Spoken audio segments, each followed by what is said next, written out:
I got so much motherfucking design on right now. Bring it down, bring it back, make it clap. I got 3 old thoughts, new guap, wear that thing. Bitches on my line, and you know. Assalamualaikum warahmatullahi wabarakatuh. Nama saya Amira Hasnatakiyah. Pada tahun 1960-an, masyarakat mengetahui bahwa beredarnya uang meningkat. Jadi, uang yang meningkat akan berpengaruhi pada peningkatan output. Tapi berbeda dengan masyarakat yang menganut moneteris, yaitu mereka menganggap bahwa beredarnya uang itu memberikan ruang pada faktor adaptive expectation.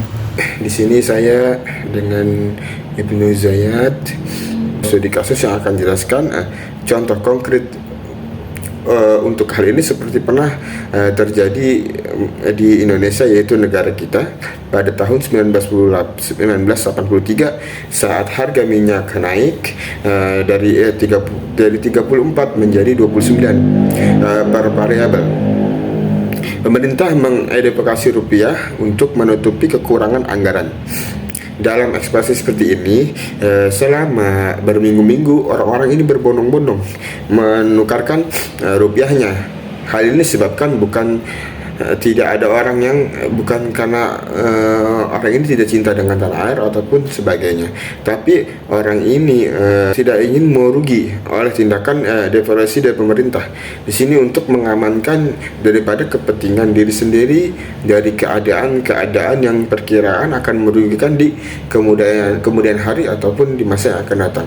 Ya, berikut dampak studi kasus dari materi ekonomi makro, yaitu krisis ekonomi global terhadap negara.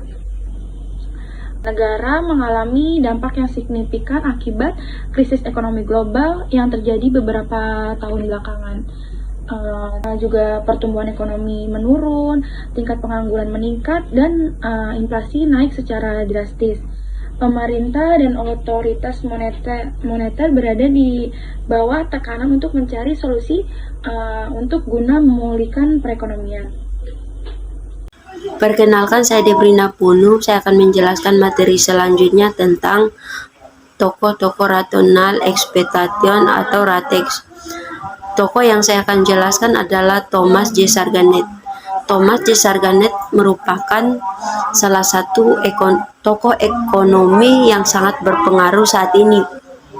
Thomas J. Sarganet merupakan salah satu pemenang hadiah Nobel Ilmu Ekonomi di tahun 2011. Thomas juga salah satu penulis buku dan artikel penting, termasuk buku teks ekonomi klasik, teori ekonomi makro, dan teori ekonomi dinamis dengan pemenang Nobel atau Peter Hazen 2013. Thomas memberi tanggapan terkait peran tentang kebijakan pemerintah.